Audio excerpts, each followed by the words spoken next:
Hello, my beautiful souls. Welcome sa ating tarot reading sessions. Keep in mind, general reading po ito. Maring mag-resonate, maring hindi. Kunin nyo na lang po kung para sa inyo and leave the rest. Maring mag-shift na energies or makabaliktad ang sitwasyon. Kaya kayo na pong bahala kung saan kayo nakalugar sa reading natin. So, may good news. So, may balita na paparating with a snail. So, ang tagal na nito with the snail card. So, ngayon mo lang masasagap tong balitang to, pero ang tagal na. We have here the coffee. So, matagal mo na tong hinihintay tong news na ito. We have the music airplane. Wow. And magnet. Uy. Bottom card, open book. So, ayan. So, may long distance person dito na mamamagnet mo. So, itong taon to interesado sa'yo. Maaaring ang bagal ng energy, maaaring tumakbo na to palayo, or umalis na siya sa buhay mo noon kasi parang hindi siya naniniwala sa long distance relationship. Pero this person is still thinking of you, lalo na kapag may mga naririnig siyang music na nakakapagpaalala sa kanya tungkol sa'yo. So, open book pa. Yung connection nyo hindi pa totally close. Although nawalan kayo ng communication, pero still gusto ka pa rin niya makita, i-date, mabagal lang talaga ang energy niya. Maaring naduwag, na natorpe. Pero dahil still, nararamdaman niya pa rin tong magnetic pull na to, hinihila pa rin siya palapit sa'yo. Kaya this person now will make a move.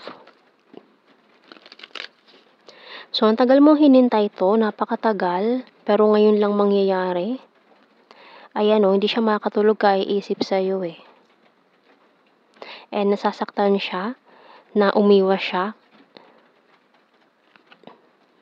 Ayan, talagang kakausapin ka na nito. May humadlang din sa inyo na other person, maaring family member, isang babae, maaring sister, mother, tiyahin, or kung sino man to, or maaring third party.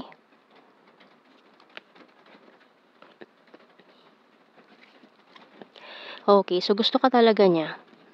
Confirmation na gusto ka niya talaga.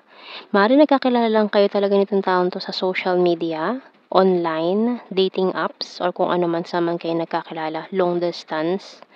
And ikaw talaga yung gusto niya. Gustong-gusto niya mga characteristics mo, ugali mo, and gusto niya mag-take ng risk. So, medyo may younger, or mas bata si masculine, or naging immature noong mga panahong yon.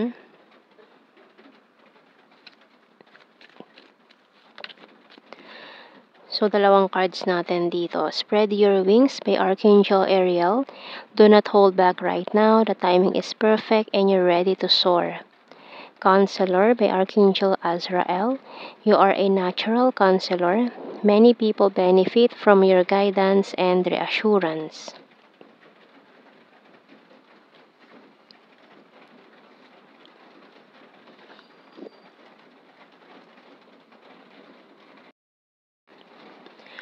Maring for some of you, parang gusto kanyang kunin or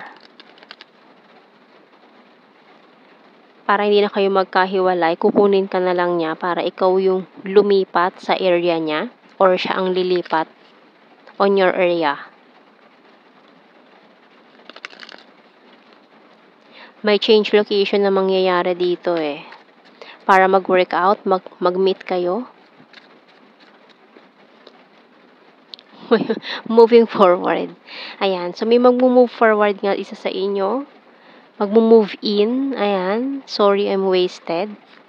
So, ito yung dadahilan niya kung bakit siya umalis noon. Kasi nag-isip-isip muna talaga siya. Pinag-isipan niya mabuti ito. May intuition choose you. Strong and independent. I'm a liar. feeling left out in the cold. So for some of you, nang ghost na lang tong taong to, hindi na nagpaalam, guarded and wounded, caught in the middle, and being defensive. Ayan, and for some of you, nag-try siya makipagrelasyon na lang doon sa malapit sa kanya, pero hindi nag-work out kasi sa'yo niya pa rin nararamdaman to eh. Yung magnetic pull na yan, hinihila mo pa rin siya, parang ganon. Yung energy na yon na parang hinihila pa rin siya pabalik sa'yo.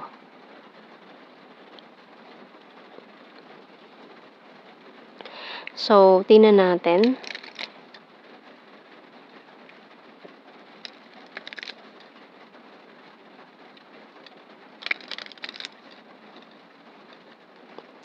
The timing just wasn't right for us. So, siguro hindi pa lang talaga tamang panahon ng mga panahong yon.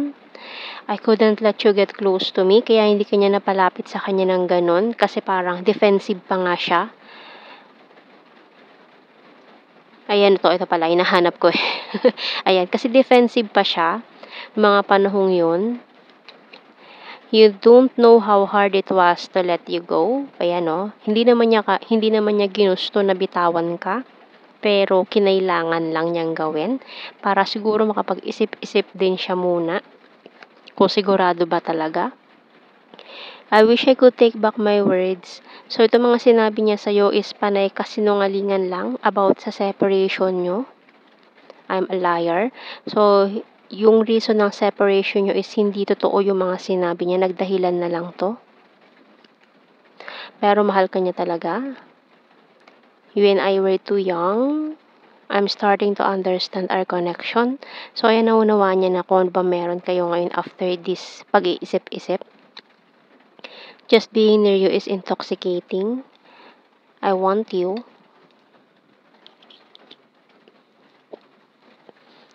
So, tingnan natin sa initial.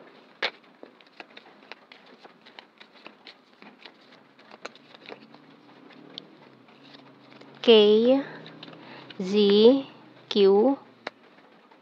M, N, I, Y. Letter E,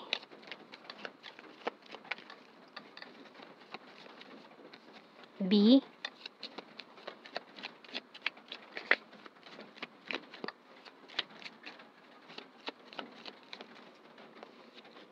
letter F,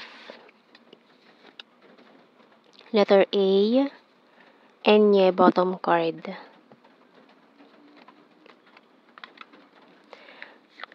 Wow, true love.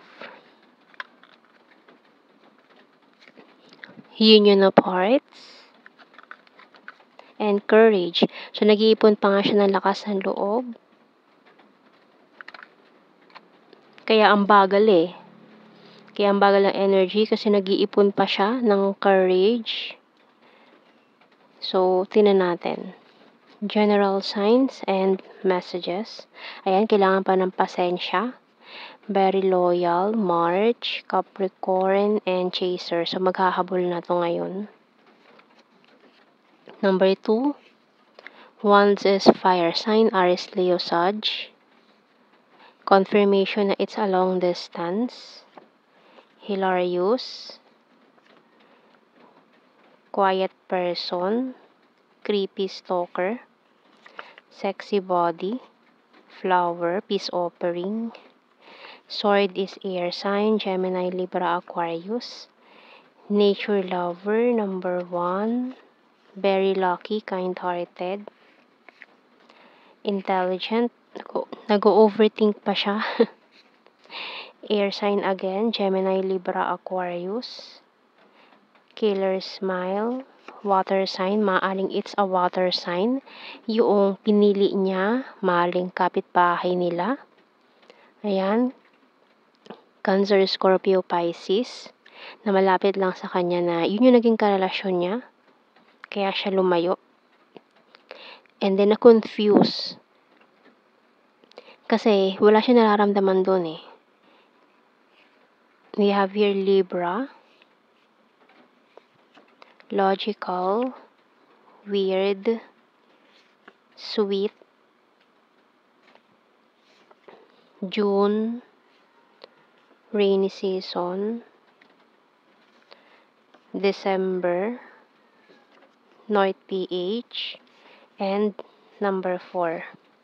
So yan ang ating reading. Thank you for watching. Take care and God bless. See you in our next reading, guys. Bye-bye.